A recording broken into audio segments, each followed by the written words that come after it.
Chapter 2. Nearer brute than human. Since such things matter, the credit for breaking the news of Annie's murder goes to the Digby Weekly Courier, even if such things mattered only to the Courier and its less expeditious competitors. On Tuesday afternoon, less than 5 hours after Annie's body was discovered, the Courier went to press with a special edition, a single handbill dedicated to the murder at Bear River. The Courier paid a price for its haste. Though scant in detail, the tabloid still managed to get wrong the few facts they had. Annie was reported to be 16 years old, 2 years more than her true age. The paper claimed Annie was last seen alive in the town at 9 o'clock on Monday night, a full 4 hours later than was actually the case. In an age before bylines, the reporter, identified only as the Courier Man, asserted that the perpetrator or perpetrators hid in the home prior to the girl's return, awaiting the opportunity to strike. Such speculation was later revealed to be false. The report was quick to identify potential suspects, 2 suspicious characters allegedly seen near the Kempton home the night before. The 2 men were arrested and jailed in nearby Annapolis Royal. They were said to be railway employees and Italians. In its rush to beat its rivals to the punch, the Digby Courier was clearly drafting the edition on the fly. In the space of a single article, the Courier labeled the pair as prime suspects, then strangely backpedaled. The report claimed they tell a straight story, however, and are not thought to be implicated, a mere 2 paragraphs after being the lone voice implicating them. In its regular edition 3 days later, the Courier was forced to recant even further, noting the 2 men were clearly innocent. In retrospect, the special edition stands as a testament to hyperbolic fatuity, designed to incite panic and outrage in a community that needed no such goading.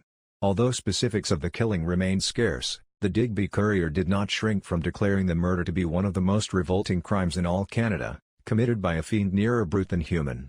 Clearly conflicted with his new agenda, the paper's editor declared that the details of the case were sickening, even as he rushed to produce sufficient copies to nauseate the entire eastern seaboard. The next morning, Wednesday, January 29, one of the major Halifax dailies, the Morning Chronicle, waded into the fray, a tad more cautious and circumspect than its laurel-hoarding challenger, the Digby Weekly Courier. The Chronicle took great delight in correcting many of the Courier's more egregious errors before outlining its own theory of the crime. The assailant had intended to rape Annie Kempton, but she had fought back, prompting the craven villain to kill her to shield his identity. This theory was echoed by the Bridgetown Monitor, although it, too, fell prey to much of the same erroneous reporting as the Digby Courier. The Monitor also made some gaffes all its own. The Weekly reported that Annie's mother was away receiving medical treatment in Boston, a claim it was obligated to retract in its next edition. The most offensive media blunder, however, belonged to a New Brunswick paper. The St. John Daily Record inflamed the community when it mistakenly announced that the victim had been outraged before the murder was committed. The Toronto Evening Star repeated the unsubstantiated claim, giving it credence and a nationwide audience. With the release of the 2 Italian railway workers, the hunt for a viable suspect began in earnest.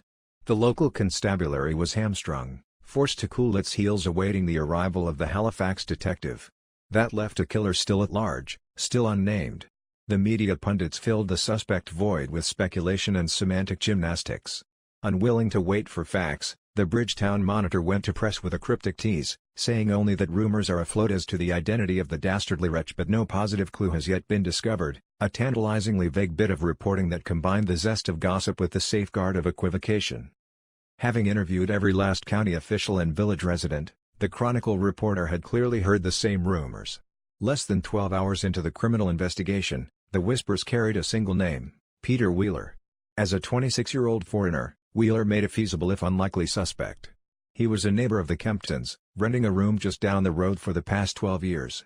Wheeler also had the misfortune of discovering Annie's body. Despite the grumblings about Wheeler, the Chronicle showed remarkable restraint, stating only that some suspicion rests on a certain individual, but with very little as yet to warrant it. It would be the last time a provincial newspaper gave Peter Wheeler the benefit of the doubt. The village of Bear River, then home to 1,000 intrepid souls, give or take, sits nestled on the banks of its eponymous tributary. The river forms the boundary between 2 counties, Digby to the west and Annapolis to the east.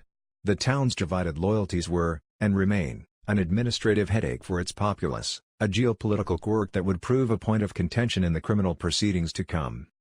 In a well-intentioned if somewhat misguided bid for tourism, Bear River dubbed itself the Switzerland of Nova Scotia, a slogan proposed by a town council that had obviously never set foot in the Swiss Alps.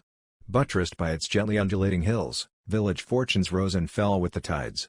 Fishing, shipping, and lumber were the primary industries, attracting a never-ending stream of itinerant laborers, single, often foreign-born men in search of a day's work. Though many of the rovers drifted through with little notice, a few elected to stay and join the permanent residents, setting down shallow roots in the boarding houses and company shacks that dotted the town's landscape. One such man was Peter Wheeler. While the rest of polite Victorian society marched headlong into a brave new world that embraced technological marvels and urban blight in equal measure, Wheeler turned and ran in the other direction. Peter steadfastly refused to settle down, master newfangled gizmos, or kowtow to the mores of the genteel class. He followed his own lodestar, circumnavigating the globe as a hired hand aboard a catena of merchant ships. During his brief landlocked moments, Wheeler did odd jobs, offloading the fishing boats or cutting lumber to make his rather modest ends meet. Peter Wheeler was a native of Mauritius, a series of tiny islands off the southeast coast of Africa. He came into the world early and unannounced in 1869, reportedly taking his mother by surprise as she traveled near the capital city of Port Louis. As a boy, his formative years seemed idyllic and were spent exploring his carefree island paradise. His father Louis and mother Emily were both English. Louis was a decorated soldier in the British Army, stationed in what was then a French colony. Wheeler's Arcadian childhood came to an abrupt and violent end when his father was beaten to death one night by his fellow soldiers. It is not clear what became of Peter's mother.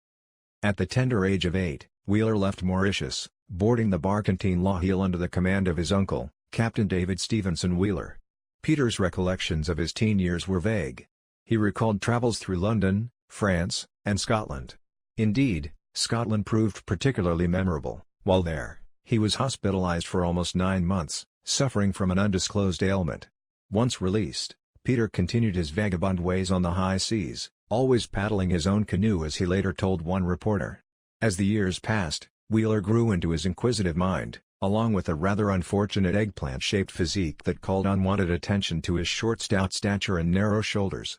Possessed of a world-class analytical brain, an asset of little merit on the loading docks, he yearned for the physical prowess so prized by his fellows, hoping to call a halt to the endless mocking he endured at the hands of his burlier bunkmates. What he lacked in mettle, however, he made up for in bonhomie. Wheeler was a true hale and hearty fellow, well met. After a stint in the West Indies, Wheeler signed on to the brigantine Edmund, bound for Digby. Many of the crew were natives of Nova Scotia, and when the vessel docked on October 9, 1884, Wheeler followed a shipmate, Charles Jeffrey, to nearby Bear River. Affable and easygoing to a fault, if Peter had a boiling point, he rarely reached it. He also had a surprising penchant for domestic chores, winning him a place in the heart of many a harried housekeeper. As Peter scrubbed floors to earn his keep, Charles's mother took a shine to the industrious young lad and he stayed with the Jeffreys for several weeks.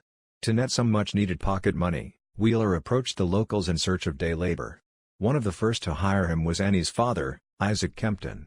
Kempton was pleased with Wheeler's work ethic, and with the promise of steady wages, Wheeler decided to call Bear River home, at least for the foreseeable future. Much to the dismay of Charles Jeffrey's mother, Peter found lodging with the Kemptons' neighbor, Tilly Comeau. From that day forward, Peter occupied the same cramped room off the kitchen. Rough-hewn but courteous and polite if not terribly refined, Peter Wheeler's peripatetic upbringing left him without social graces. He was not a gentleman by any stretch of the imagination, but he was every bit a man, despite his diminutive size and odd shape. He displayed a caustic wit and enjoyed saucy exchanges with his fellow working men. He also maintained a firm grasp of his true place in the world, exhibiting none of the usual immigrant striving. More interested in living than earning a living, Peter answered to no one but usually deferred to those above his social station. Solitary and untethered, with no special lady laying claim to his heart, Wheeler's long-standing and ill-defined relationship with the equally unmarried Tilly Comeau led many in town to speculate as to which room Peter slept in at night. The Comeau boarding house was an unconventional bohemian enclave in a town that did not cotton to those who fell out of lockstep. And, as the luck of geography would have it, Tilly's house was just down the road from the Kemptons, making Wheeler a potential suspect by virtue of nothing more than proximity.